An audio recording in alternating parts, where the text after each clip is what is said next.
రాండీస్ kitchen. ఈరోజు మీకు నేను ఒక చక్కటి స్నాక్ ఆలు బోండా చేసి చూపించబోతున్నానండి. చూడండి ఎంత బాగున్నాయో ఈ బోండాలు. పైన క్రిస్పీగా, లోపల సాఫ్ట్గా ఆలు స్టఫింగ్ తోటి మంచి టేస్ట్తో ఉంటాయండి. చాలా అంటే చాలా బాగుంటాయి. టీ టైం కానీ అని ఎవరైనా గెస్ట్లు వచ్చినప్పుడు కానీ మనం చాలా ఫాస్ట్గా చేసేసుకోవచ్చండి ఈ స్నాక్స్ని. మీకు దీన్ని స్నాక్ ఎలా చేయాలో నేను తయారు చేసి చూపిస్తాను. చూడండి ఎంత బాగున్నాయో, మంచి రుచిగా కూడా ఉంటాయి. చూడండి పైన క్రిస్పీగా, లోపల స్టఫింగ్. చూసారా ఎంత బాగుందో? ఇలాంటి ఆలు బోండా మీకు నేను ఇవాళ చేసి చూపిస్తాను. ఆలు బోండాకి ముందుగా నేను ఒక 3 బంగాళదుంపలు ఇలా ఉడికించి పెట్టుకున్నానండి. ఇలా ఉడికించి పెట్టుకున్నాను. మరీ మెత్తగా ఉడికిపోకూడదు. ఇలా ఉడికించి పెట్టుకున్నాను. 1 కప్పు శనగపిండి తీసుకున్నాను. 1 ఉల్లిపాయ సన్నగా కట్ చేసి పెట్టుకున్నా. కొంచెం గరం మసాలా, కొద్దిగా పోపు సామాన్లు, ఉప్పు, కారం, పసుపు. ఇవేనండి ఈ ఆలు బోండాకి. ఫస్ట్ మనం కూర ప్రిపేర్ చేసేసుకుందాం. బాండీ పెట్టుకుని ముందర ఆయిల్ వేసుకుందామండి. 4-5 స్పూన్ల ఆయిల్. అంటే పోపు సామాన్లు, ఆనియన్స్ వేగటానికి సరిపడగా.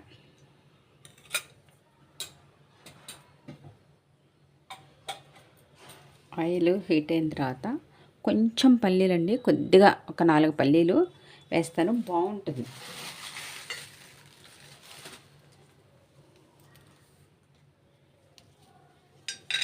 ఎక్కువ కొద్దిగా ఒక 4 పల్లీలు వేగాయండి. శనగపప్పు, మినపప్పు, ఆవాలు, జీలకర్ర, పోపుసా. ఎక్కువ అక్కర్లేదు, కొద్దిగా కొంచెం పోపు.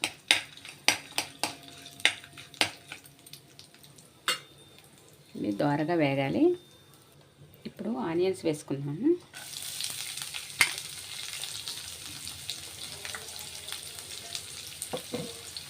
ఈ ఆనియన్స్ బాగా దోరగా వేగాలి.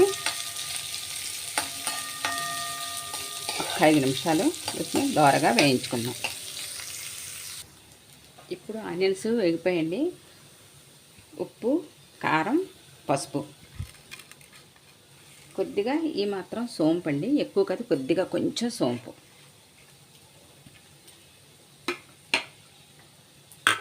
గరం మసాలా, ఇవన్నీ వేసేసి బాగా కలిపేద్దాం. ఈ మసాలాలన్నీ ఆనియన్స్ బాగా పట్టాలండి. అప్పుడు మనం ఉడికించి పెట్టుకున్న ఆలుని మెత్తగా చేసుకుని ఇప్పుడు దీంట్లో వేద్దాం. ఇప్పుడు ఈ ఉడికించి పెట్టుకున్న ఆలుని ఇలా మెత్తగా చేసేసుకుని దీంట్లో వేసేసుకోవాలండి.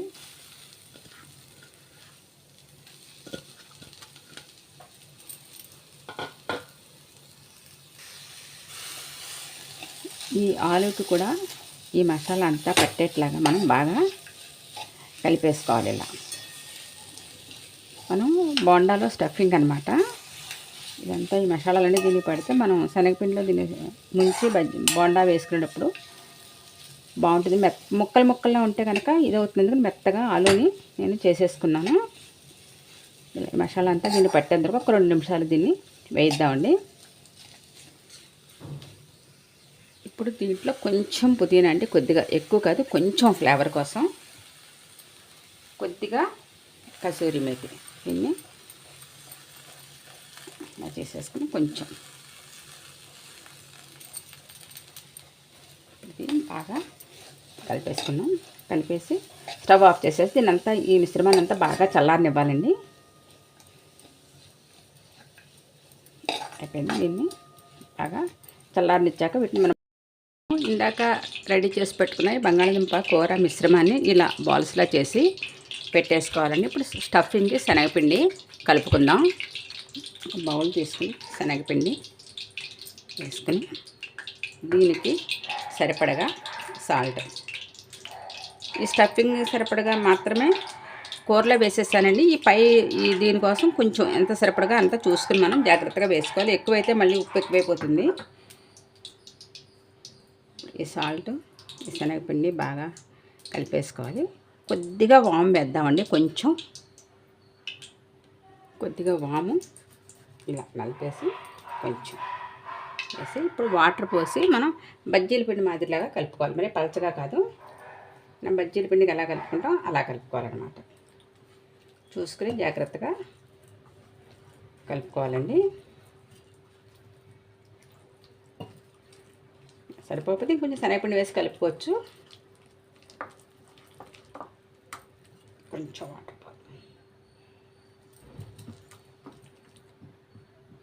ఇవన్నీ ఇలా కలుపుకోవాలి.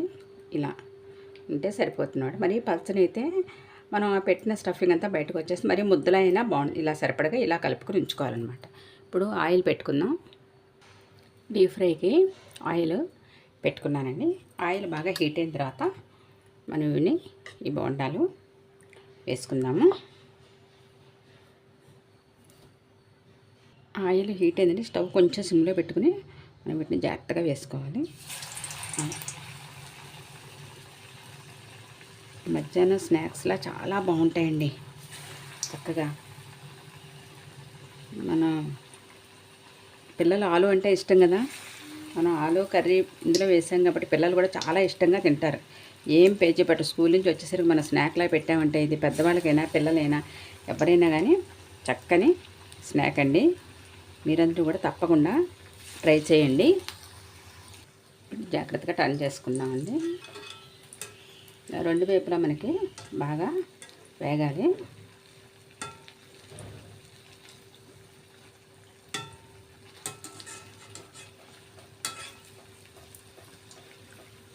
ఇలా టర్న్ చేసుకుందాం. ఇవి చక్కగా చూసారా, రెండు వైపులా చక్కగా దోరగా వేగిపోయాయి. వీటిని తీసేసి మిగిలిన బోండాలన్నీ కూడా ఇలాగే మనం ఇలా వేగిపోయాయి, నువ్వు తీసేద్దాము.